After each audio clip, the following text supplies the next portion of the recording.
함께 은혜 나눌 말씀은 고린도전서 3장 12절에서 15절입니다. 함께 은혜 나눌 말씀은 고린도전서 3장 12절에서 15절입니다.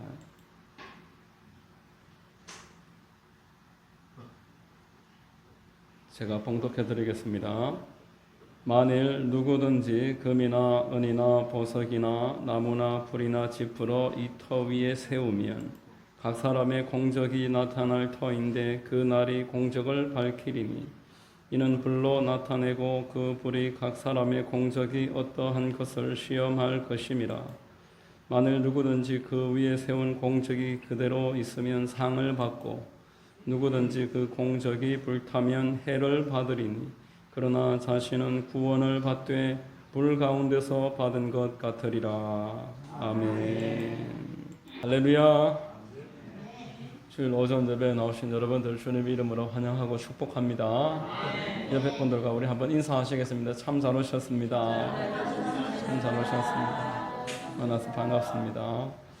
저는 봉독해드린 고린도전서 3장 12절로 15절 말씀 통해서 하나님 앞에서 라는 제목으로 말씀 전하겠습니다.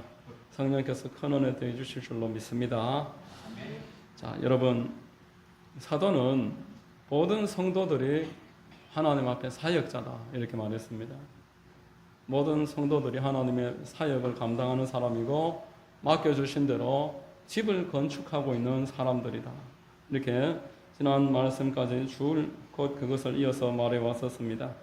오늘 본문에는 여기에서 더 한 걸음 나아갑니다.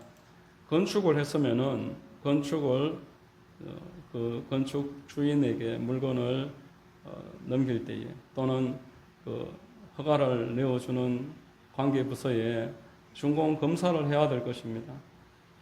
우리가 하나님 앞에서 이 땅에서 맡겨주신 일을 내 나름대로 열심히 했다라고 할 수는 있지만 최종적으로 이 일에 대해서 잘했다 칭찬하실 분은 하나님이시며 준공 검사가 반드시 있을 것이다. 이것을 말씀하고 있습니다. 설계대로 일을 했는지 필요한 만큼 철근이라든지 물건을 다 사용을 했는지 기둥을 제대로 세웠는지 이 일들을 검사를 한다는 겁니다. 이 일들이 제대로 이루어지지 않으면 건물은 결국 무너지고 말 것입니다. 그러므로 성도들에게 하나님이 이 모든 일을 심판하시고 점검하는 날이 있을 것이다 라는 것을 오늘 말씀을 하고 있습니다. 첫째로 우리가 생각할 것은 나의 삶은 하나님의 집을 건축하는 재료임을 기억해야 될 줄로 믿습니다. 우리 모두는 하나님 앞에서 집을 짓는 사람입니다. 무엇으로 집을 짓느냐면은 나의 삶을 통해서 하나님 앞에 재료를 드리고 그 재료를 가지고 집을 짓습니다. 찬송가 204장 3절에 세상 모든 사람들 집을 짓는 자니 이렇게 말했습니다. 우리는 하나님의 집을 오늘도 내가 맡은 부분을 짓습니다. 내가 맡은 한 모퉁이를 짓습니다. 한 층을 내가 감당합니다. 내 앞전에도 일하던 사람이 계셨고 나는 이어서 지금 그 일을 하고 있고 내가 한 일에서부터 누군가가 이어서 일을 하게 될 것입니다. 이것을 생각을 하면서 일을 하라는 겁니다. 오늘 본문 12절에 누구든지 라고 말을 했습니다. 오늘 본문 우리가 12절에서 15절까지 누구든지 라는 말을 3번이나 하고 있습니다. 모든 사람이 예외가 없다라는 겁니다. 세상 모든 사람들 집을 짓습니다. 초신자도 연로하신 분들도 목사나 장로나 권사나 예외가 없습니다. 지금 나는 하나님 앞에서 집 짓는 사람입니다. 아멘. 오늘 본문에서 우리에게 계속 이야기하는 그 집을 짓는다고 이야기할 때에 공적이라는 단어가 계속 빠지지 않고 나옵니다. 13절 우리 한번 같이 읽어보겠습니다. 각 사람의 공적이 나타날 것인데 그 날이 공적을 밝히리니 이는 불로 나타내고 그 불이 각 사람의 공적이 어떠한 것을 시험할 것임이라 말씀합니다. 각 사람의 공적이 다 드러날 것이다. 14절, 15절 계속 공적에 대해서 말합니다. 공적은 헬라어로 에르곤이라는 단어인데 행한 일을 말합니다. 예수님에게 이야기할 때는 하셨던 그 일들, 우리가 이 땅에서 하나님 앞에서 행했던 모든 일들, 이것을 공적이라고 말하는 겁니다. 내가 했던 이 공적이 드러납니다.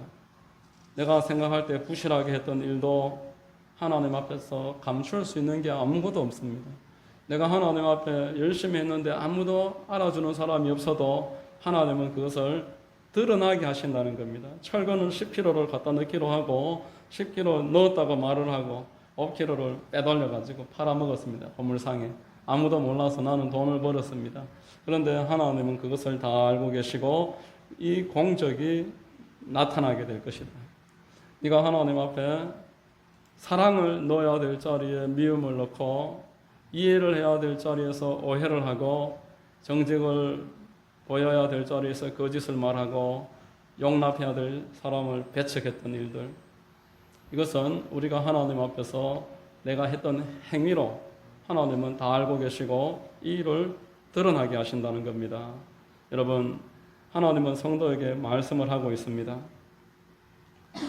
아브라함이 이제 모리아산에서 이삭을 하나님이 바치라고 할 때 하나님이 이삭을 바칠 수 있을지 아셨습니다. 아셨는 일을 왜 하게 하셨을까요? 아브라함을 축복하시기 위해서.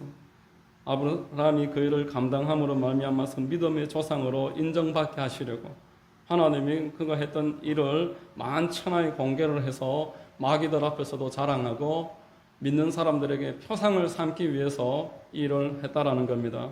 우리는 내가 했던 모든 일들을 우리 하나님이 보고 계시고 반면교사로 사용할 때에도 사용도 하시지만 자랑하기를 원하심을 알아야 될 것입니다. 여러분, 우리가 어떤 재료를 사용해야 될지는 저와 여러분들의 결정인 줄로 믿습니다. 저와 여러분들의 결정으로 내 삶에 어떤 재료를 가지고 일할지가 결정됨을 오늘 본문은 알려주고 있습니다. 12절 한번 같이 읽겠습니다. 만일 누구든지 금이나 은이나 보석이나 나무나 풀이나 짚으로 이 터 위에 세우면, 이렇게 말합니다. 만일 누구든지 금이나 은이나 보석이나, 쉬운 성경에는 또는 나무, 풀, 짚으로 이 터 위에 건물을 세우면, 이렇게 말했습니다. 금, 은, 보석과 나무, 풀, 짚을 구분하고 있습니다. 이 둘은 차이가 있습니다. 하나님이 우리에게 하실 심판은 불시험이라고 성경에서 말씀했습니다. 불로 시험을 할 것인데 이 불 앞에 통과시켜서 불타버릴 것들은 다 날아가고 없고 멀쩡하게 그것들을 지킬 것들은 하나님이 그 일에 대해서 상을 주시겠다. 불이 시험이기 때문에 불이 있어도 통과할 수 있는 금과 은과 이 보석은 하나님 앞에 가치 있는 우리의 삶을 말하는 것입니다. 하나님이 보실 때 합당한 우리의 태도를 말하는 것입니다.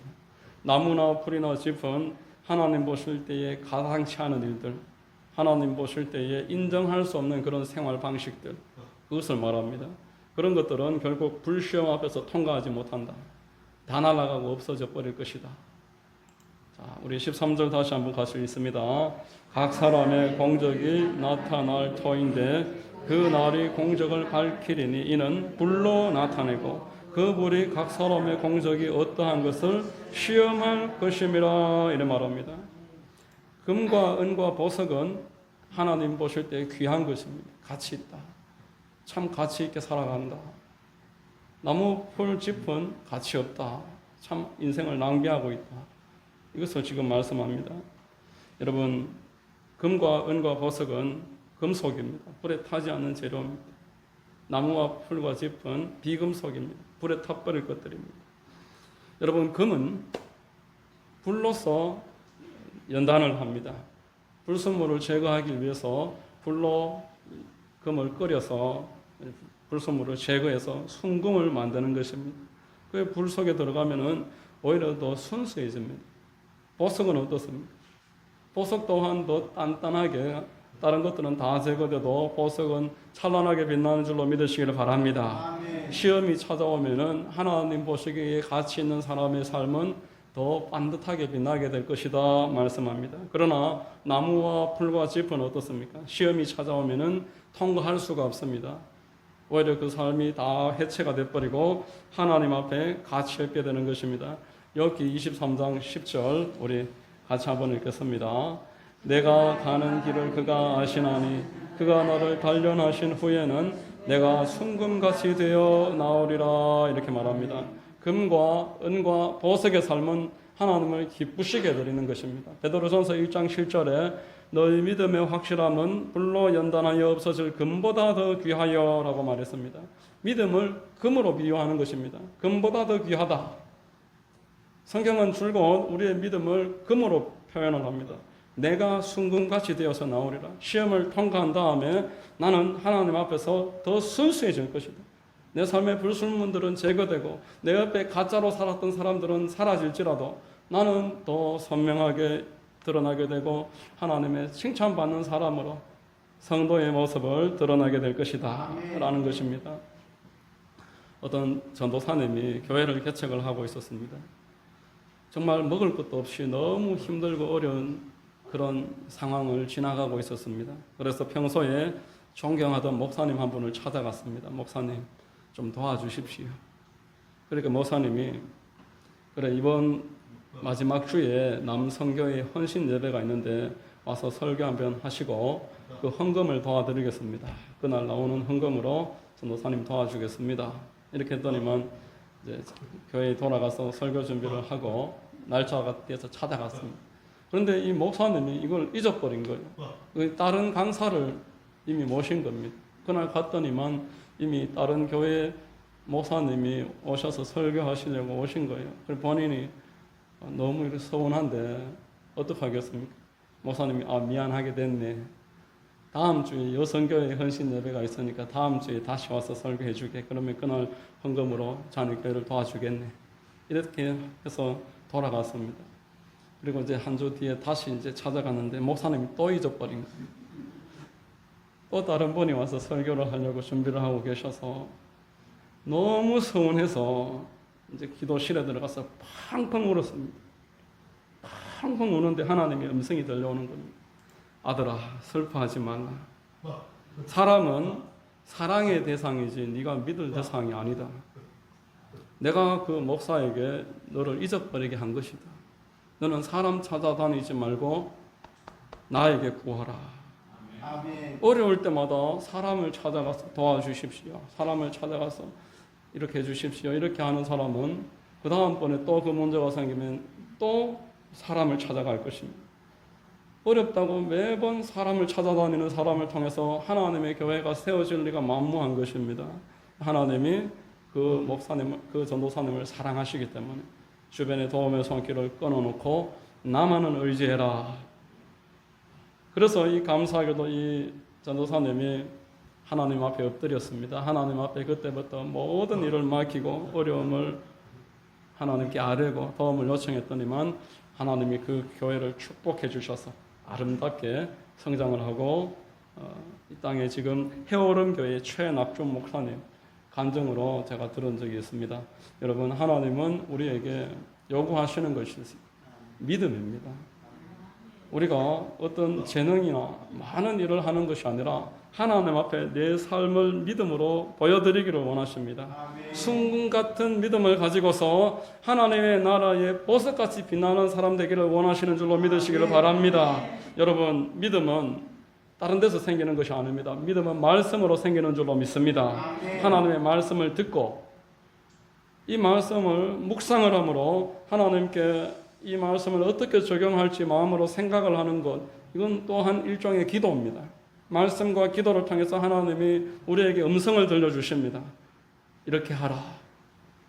그렇게 해서 그 일이 내 생각했던 것보다 더 잘 되었을 때, 내 생각과 다른 길을 선택했을 때 좋은 결과가 나오기 시작하면은 그 사람은 믿음이 자랍니다. 말씀과 기도를 통해서 믿음이 자라가게 되는 것입니다. 믿음이 깊어지고 이 믿음을 통해서 하나님을 기쁘시게 합니다. 히브리서 11장 6절 같이 한번 읽겠습니다. 믿음이 없이는 하나님을 기쁘시게 하지 못하나니 하나님께 나아가는 자는 반드시 그가 계신 것과 또한 그가 자기를 찾는 자들에게 상 주시는 이심을 믿어야 할지니라. 아멘. 지금도 하나님 살아계시는 줄로 믿습니다. 예수 그리스도는 어제나 오늘이나 영원토록 동일하십니다. 그분께서 우리에게 상 주시려고 믿음을 보여달라 요구하십니다. 그래서 주변의 여러 가지 환경을 막기도 하시고, 사도행전에 보시면 사도 바울이 복음을 전하는 길을 갈 때에 자기 생각처럼 아시아를 다녔지만 하나님이 그때 막으셨어요. 환경도 막으시고 내 마음에 불안함을 주시는 거예요. 이렇게 하면 안 될 것 같다는 생각.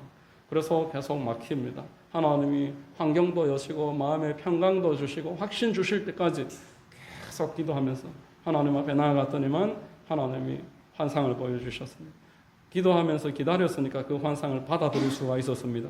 그러므로 믿는 사람, 기도하는 사람에게는 하나님이 인도하시는 줄로 믿습니다. 이렇게 믿음을 보여드리는 사람이 금으로 내 삶을 지금 지어가는 사람입니다.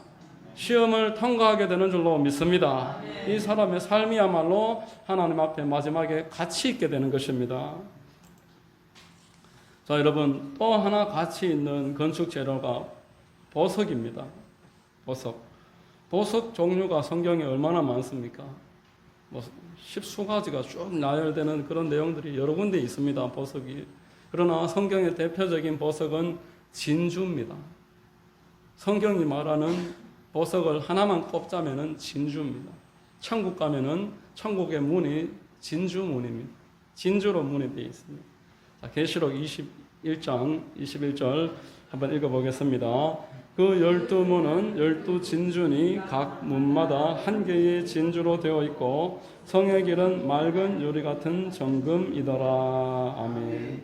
진주를 통과해서 천국에 들어갑니다. 진주의 상징은 인내인 줄로 믿습니다. 여러분, 진주는 인내를 상징하는 보석입니다.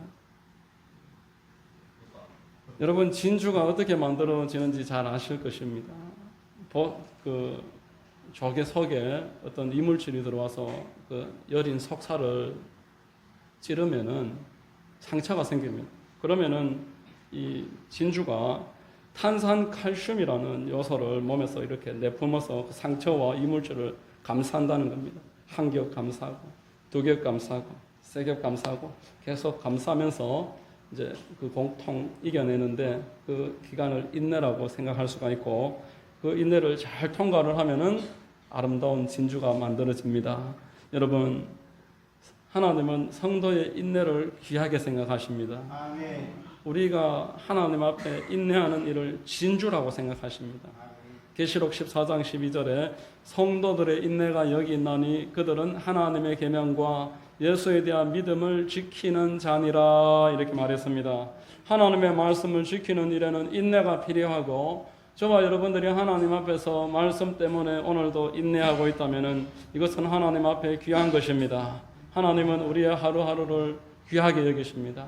우리가 인내하는 그 모습을 보면서 기특하게 여기시고, 우리가 내 삶이 그 인내를 통해서 완전해지고 하나님 보실 때 가치 있으시고 우리의 삶을 하나님의 재료로 들여서 하나님의 집을 짓는 것입니다. 야고보서 1장 2절로 4절 같이 한번 읽겠습니다.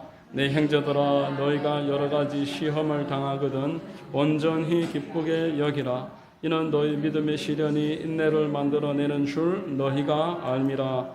인내를 온전히 이루라. 이는 너희로 온전하고 구비하여 조금도 부족함이 없게 하려 함이라 말씀합니다. 여러분, 삶에서 고난을 통과한 사람들이 우리가 같이 겪어보면은 참 사람을 편안하게 해줍니다. 인내를 아는 사람, 삶의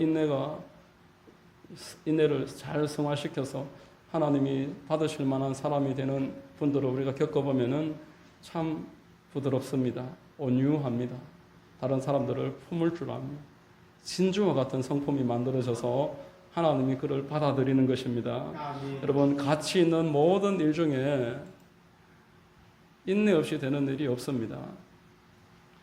기업이나 스포츠 스타들을 이렇게 멘탈을 관리하는 일을 하는 그 심리 전문가 박세니라는 분이 쓴 책을 얼마 전에 한번 본 적이 있는데, 이분이 그 입시생들 상대로 강의를 하는 내용이었습니다.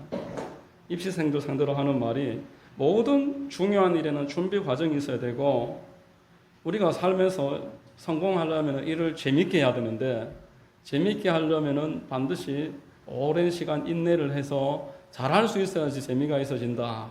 이렇게 이야기하는 겁니다. 힘들고 어려워도 견디면서 잘할 수 있게 되면은 그 뒤에 재밌어진다. 일이 재밌는 사람이 성공하는 사람이다. 이렇게 이야기합니다. 그러면서 이렇게 이야기합니다. 하찮은 일일수록 인내가 필요 없다. 쉽게 재밌어지는 일 중에 중요한 일은 없다. 이렇게 이야기합니다. 여러분 처음부터 재밌는 일이 어떤 게 있습니까? 처음부터 재밌는 일. 유튜브 보기가 어렵습니까? 처음부터 재밌잖아요. 이렇게 샥샥 손으로 넘기면서 1시간도 2시간도 아무런 인내함이 필요 없이 시간을 보낼 수 있고 게임하는 일, 또 사람들하고 어울려서 맥주 마시고 담소 나누고 이렇게 지내는 시간들, 이런 일이 인내가 필요한가요?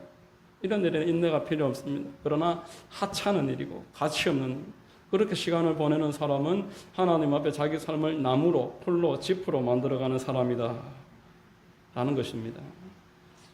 여러분, 믿음과 인내가 관련 없는 삶이 바로 나무요, 풀이요, 짚입니다. 하나님 앞에 내 믿음을 보여드리는 일이 없는 그런 하루하루, 하나님을 생각하지 않으면서 살아가는 그런 시간들, 힘들고 어려도 하나님 말씀 붙잡고 기도하면서 인내하는 그런 삶이 없는 그 어떤 형태의 모습이라고 할지라도 그가 부자일 수도 있고 아닐 수도 있습니다. 그가 어떤 사회적인 직분이 있는지 없는지 그것은 예외로 하고 하나님 앞에 가치가 없는 삶이라는 것입니다. 반드시 하나님이 불시험을 하는데 그 사람은 평소에 믿음과 인내의 훈련이 안 되어 있기 때문에 그 과정을 통과하지를 못합니다. 본문 14절 15절 한번 같이 읽겠습니다. 만일 누구든지 그 위에 세운 공적이 그대로 있으면 상을 받고 누구든지 그 공적이 불타면 해를 받으리니 그러나 자신은 구원을 받되 불 가운데서 받은 것 같으리라. 이렇게 말씀합니다. 자, 여러분, 불 가운데서 받는 구원이 어떤 걸까요?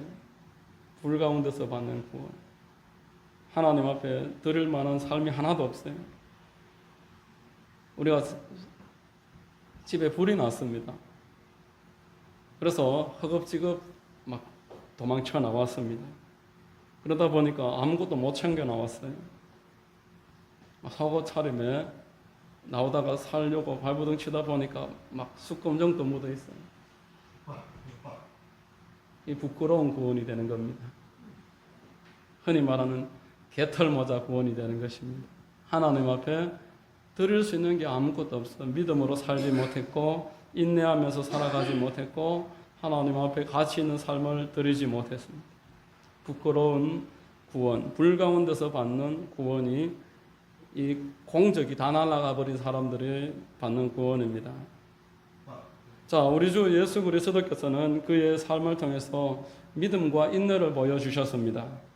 예수님이 보여주신 행적 가운데서 가장 대표적인 믿음이며 인내의 시간은 무엇일까요? 우리가 예수님을 따라간다고 할 때에 우리의 삶을 우리 주님의 무엇을 대표적으로 본을 받아야 되겠습니까? 기도인 줄로 믿습니다. 우리의 삶을 하나님께 드릴 때에 우리의 배워야 되는 것, 기도입니다. 기도하라고 하면 사람들이 뭐라고 하죠? 5분 기도하고 나면 할 말이 없다. 나는 큰 기도 제목이 없어서 기도할 일이 없다. 또 가시적인 성과가 안 나타나서 보람이 없다. 이렇게 이야기하기도 하고, 왜 이런 이야기들을 할까요? 여러분, 사람이 기도할 내용이 없다고 말을 하고 큰 기도 제목이 없다고 말을 하고 보람이 없다고 말을 하는 것은 예수님이 보여주신 중보 기도를 모르기 때문에 그렇습니다. 중보 기도에 대해서 모를 때에 기도 시간은 지루한 시간입니다. 기도 제목이 없습니다. 보람도 없고 내가 이렇게까지 피곤한데 뭘 기도를 하겠나. 기도 안 해도 일하는 게 더 빠른데 이렇게 생각할 수가 있습니다. 그러나 우리 주님이 보여주신 기도는 중보기도입니다. 여러분, 예수님이 무슨 기도하셨을까요? 밤새워서 예수님 중보기도 하셨습니다. 무엇을 먹을까, 무엇을 마실까, 무엇을 입을까, 이 기도한 게 아닙니다. 예수님은 제자들을 위해서 기도했고, 전도 받아야 될 사람과 그날 있을 사역을 기도했고, 또 예수님 십자가 지시고 부활하시고 승천하신 그 이후에 주님께로 돌아올 하나님의 양떼들을 생각하면서 기도하신 것입니다. 아멘. 예수님 부모 형제만을 위해서 기도했는데 무슨 밤새워서 기도할 시간이 무슨 필요가 있겠습니까? 나를 위해서 기도하는 일은 잠깐이면 충분합니다. 그러나 성경은 우리에게 나라를 위해서 기도하라고 말씀했습니다. 지도자를 위해서 기도하라고 말씀하셨습니다. 그리고 선교사들과 교회를 위해서, 고통당하고 있는 성도들을 위해서, 이 세상에 있는 불신자를 위해서, 복음이 땅끝까지 전파되기를 위해서 기도하라고 가르쳐 주셨습니다. 그래서 사도 바울과 같은 주의 종들은 쉬지 않고 기도했습니다. 사도 바울이 무엇을 위해서 기도했을까요? 무엇을 먹을까, 무엇을 마실까, 무엇을 입을까, 이런 것을 놓고 쉬지 않고 기도했겠습니까? 구약 성경의 대표적인 중보 기도자가 누구인가요? 모세입니다. 그리고 사무엘입니다. 엘리와 같은 종들이, 그들은 중보 기도자였습니다.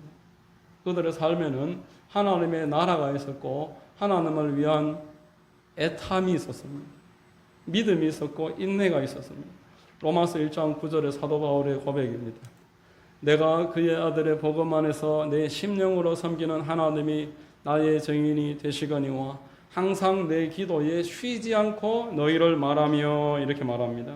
쉬지 않고 하나님의 교회를 위해서, 내가 전도하고 개척한 그 교회와 성도들을 위해서 사도 바울은 계속 마음으로 쉬지 않고 기도했습니다.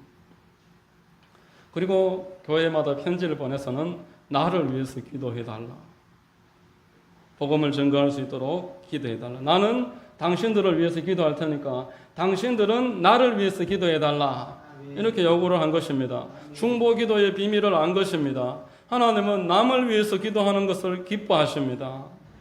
우리가 하나님의 나라를 위해서 기도하는 것을 기뻐하십니다. 나는 나를 위해서 기도하고 여러분들은 여러분들을 위해서 기도하고, 그렇게 기도해도 될 수도 있다고 생각하겠지만 하나님이 원하시는 기도는 남을 위한 기도입니다. 나는 여러분들을 위해서, 여러분은 나를 위해서. 성경이 가르치는 기도는 중보 기도입니다. 물론 개인 기도도 가르칩니다. 그러나 전체적으로 읽어봤을 때의 비중은 부활이 중보 기도입니다. 중보 기도입니다. 언제까지 우리가 나와 내 가족만을 위해서 기도하겠습니까? 언제까지 우리 교회만을 위해서 기도하겠습니까? 성장하고 믿음이 자라가면은 저와 여러분들의 기도 또한 자라가서 하나님의 마음을 생각하고 하나님의 나라를 생각하면서 내 믿음과 내 인내를 하나님께 드림으로 가치 있는 기도가 되어야 되는 줄로 믿으시기를 바랍니다. 여러분, 축복받는 성도의 삶은 중보 기도에 달려 있습니다. 내가 고통받는 사람들을 위해서 기도하다 보니까 하나님이 내 고통을 덜어주시더라는 것입니다. 내가 다른 사람의 자녀를 위해서 기도했는데 하나님이 내 자녀를 세워주시더라는 것입니다. 어려움을 겪는 교회와 주의 종들을 위해서 기도했는데 우리 교회가 든든하게 서더라는 것입니다. 이 원리를 잠언서 11장 25절에 이렇게 말씀을 합니다. 같이 한번 읽습니다. 구제를 좋아하는 자는 풍족하여질 것이요 남을 윤택하게 하는 자는 자기도 윤택하여지리라 말씀했습니다. 여러분, 중보 기도는 우리가 갈 수 없는 곳까지 우리를 가게 만들어줍니다. 내가 이곳에 있지만 나로 하여금 땅끝까지 가서 하나님의 일에 내가 참여할 수 있도록 해주는 기도가 중보 기도입니다. 고린도전서 5장 3절에 사도 바울이 고린도를 떠나 있지만 고린도에 있는 사람들을 위해서 기도하면서 이렇게 말합니다. 내가 실로 몸으로는 떠나 있으나 영으로는 함께 있어 거기 있는 것 같이 이런 일 행한 자를 이미 판단하였노라 말합니다. 기도로 함께 일할 수가 있습니다. 하나님은 우리가 내 믿음과 인내를 통해서 다른 사람을 위해서 기도하고 물질과 시간을 드릴 때에 그 사람과 함께 일하는 사람이라고 말씀을 했습니다. 요한 3서 1장 8절에 그러므로 우리가 이 같은 자들을 영접하는 것이 마땅하니 이는 우리로 진리를 위하여 함께 일하는 자가 되게 하려 함이라 말씀하는 것입니다. 여러분, 저와 여러분들이 하만에 있지만 세계를 위해서 같이 뛸 수 있는 방법이 중보기도입니다. 하나님 앞에 믿음을 드리고 인내를 들여서 내 삶을 하나님 앞에 가치 있게 만드는 예수님이 보여주신 본, 성경에서 계속 기도하라고 이야기하는 그 기도의 내용이 중보기도입니다. 저는 오늘 아침에 우리 교회에 항상 이제 날마다 오시는 분들이 있으니까 같이 기도를 했습니다. 1시간 동안 기도를 할 때 베트남에 있는 선교사님을 위해서 먼저 기도를 했습니다. 베트남에 계시는 선교사님. 그리고 필리핀에 있는 선교센터에 참 우리가 대구에 있을 때 계속 기도하면서 물질로 건축 헌금을 드렸던 그 마음이 있기 때문에 필리핀 선교센터를 위해서 계속 기도했고, 또 제가 성장했던 순복음 영산교회와 그 교회 목사님과 재직들을 위해서 장로님들과 성도님들을 생각하면서 그분들을 중보를 하고, 그 교회가 이제 목사님이 은퇴하시는 해가 올해이기 때문에 잘 세대 교체가 되게 해달라고 기도한 다음에 내가 전도사로 있었던 순복음 창원교회와 그 교회 성도님들을 위해서 기도했습니다. 그리고 우리 교회가 어린이 전도협회 통해서 어린이 사역을 하려고 함께 참여하고 있기 때문에 어린이 전도협회를 위해서 기도하고, 그리고 중고등부 GMM 선교회를 위해서 기도하고, 그리고 방주 선교회와 경남 지방회를 위해서, 그리고 하만에 있는 교회들을 위해서, 성도들을 위해서, 또 우리 교회 성도님들을 위해서 기도하다가 특별히 교회에서 가장 고통당하고 있다고 생각되는 분 3분을 위해서 집중적으로 기도했습니다. 이렇게 기도하고 나니까 1시간이 다 지나가 버렸어요. 제 기도할 시간이 없었습니다. 제 기도를 해주시기를 부탁드립니다. 아멘. 여러분들 제 기도 해주셔야 됩니다. 그럼 저는 기도 못하잖아요. 여러분들이 저를 위해서 기도해 주시고 저는 여러분들을 위해서 기도하고, 아멘. 이렇게 우리가 중보기도를 통해서 하나님을 섬길 수가 있는 것입니다. 아멘. 같이 그분이 있는 그 자리에서 함께 그 사역을 내 몸으로, 내 믿음으로, 내 인내로 감당을 하는 것입니다. 이렇게 믿음과 인내를 주님께 드릴 때 그러한 삶을 주님 받으시는 겁니다. 그리고 그 삶은 환난을 통과하게 해주고 우리의 삶이 하나님 앞에 드릴 만한 것, 하나님께 말할 수 있는 것들이 남아나게 되는 것입니다. 성경은 우리에게 말씀했습니다. 땅끝까지 이르러서 복음을 전거해라. 아멘. 너희는 온 천하에 다니며 만민에게 복음을 전파하라. 이를 기도로 함께 참여할 수 있고 내가 있는 곳에서 사람들을 중보하면서 그 일을 감당하게 될 줄로 믿습니다. 아멘. 자, 여러분, 우리는 하나님 앞에 건축자들입니다. 세상 모든 사람들은 하나님 앞에서 집을 짓는 사람입니다. 그 재료를 무엇으로 할지는 내가 결정하는 겁니다. 내 삶을 하나님이 받으실 만한 금, 은, 보석으로 만들 것인가, 나무와 풀과 지프로 만들 것인가. 내 삶이 하나님 보실 때에 믿음이 있어서 모든 일을 하나님 중심으로 하나님 생각하면서 열심히 일을 하고 사람들을 만날 때도 하나님 마음에 두고 사람들과 대화를 하고, 이게 믿음의 삶입니다. 그리고 말씀 생각하면서 인내하고, 그러면은 내 삶이 날마다 하나님 앞에 금이 되고 보석이 되고, 시험이 왔을 때 고스란히 다 남아서 상 받게 되는 줄로 믿습니다. 여러분들의 삶이 날마다 주님 보시기에 상이 넘쳐나게 되고 여러분들의 삶을 통해서 하나님의 나라가 세워지고 하나님의 영광이 충만하게 되는 은혜가 있으시기를 예수 그리스도의 이름으로 축원합니다. 기도하겠습니다. 하나님 아버지 감사합니다. 오늘도 말씀을 통해서 우리 모두 하나님의 나라를 세우고 있는 건축자임을 알게 하시니 감사합니다. 하루하루 시간이 믿음이 되게 하시고 인내가 되게 하시고 주님 받으실 만한 우리의 삶이 되도록 인도하여 주시옵소서. 중보기도하게 하시고 하나님의 일에 참여하는 주의 일꾼들 되어 한 영혼 한 영혼 하나님께로 인도하는 축복의 사람들 될 수 있도록 붙잡아 주시옵소서. 예수 그리스도의 이름으로 기도드립니다. 아멘.